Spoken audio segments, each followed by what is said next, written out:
I've had an abiding interest in the Holocaust since I was a teenager. I was one of those girls that picked up the Diary of Anne Frank and was completely absorbed. And then I started reading other memoirs like the one by Esther Hautzig called The Endless Steppe, which is not one of the most famous ones.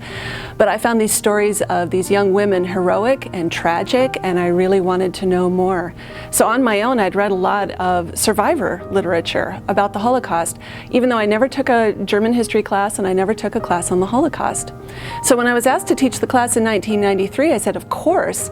And I spent the summer before I started that class watching all 9 hours of Claude Lanzmann's Shoah and reading Raoul Hilberg's The Destruction of the European Jews, which was the very first comprehensive history of the Holocaust that came out in 1961, I think.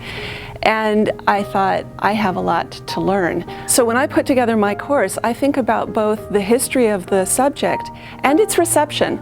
The reason I call this class The Holocaust in History and Memory is because my biggest question about the past is always, when and how do people care enough to remember something? So why have people chosen to remember the Holocaust, and why has it become so important in American society?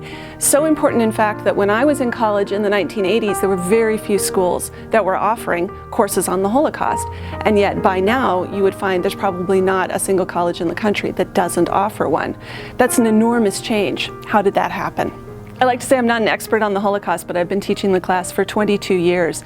And one of the best things that's happened as a result of that, for me personally as a scholar, is that it raises questions for me that I've been able to work into my own research. So I've written 2 articles that address the issue of photography of the Holocaust, specifically atrocity photographs taken by the perpetrators. What role should those play as evidence, as witness? Should we be looking at them now? How are we going to take responsibility for the kind of knowledge that we're going to get from looking at photographs that were taken against the will of the subjects? So I've written about that, and I would never have come to this subject if it hadn't been for teaching the Holocaust class over the years. So if somebody asked me, why would I want to take a class on the Holocaust? That's such a depressing subject. I think I already know enough. I don't need to know any more. Then I would say to them, do you think it's important to remember? And I guess they would probably say yes. And then I say, well, how are you going to act on that responsibility? So for some people, knowing more about the Holocaust is ethically important. It matters at that level.